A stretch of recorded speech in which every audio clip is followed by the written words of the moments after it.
গুনাহগার আছে, তারা গুনাহ করে, নামাজ পড়ে, রোজা রাখে, আবার গুনাহও করে ফেলে। আমি নবী আশাবাদী আমার উম্মতের গুনাহগুলো আল্লাহ বিভিন্ন কারণে বিভিন্ন মাধ্যমে আল্লাহ মাফ করে দিবেন বলে আমি নবী আশা রাখি।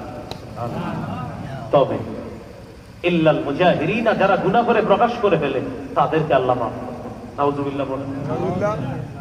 নবীজি বলেন আমার উম্মতের কিছু মানুষ আছে তারা এমন রাতের বেলা গুনাহ করে বোকার মতো সকালবেলা অন্যদের কাছে বলে বেড়ায় আমিলতুল বারিহাতা কাযা ওয়া কাযা, আমি রাতে এই পাপ করছি।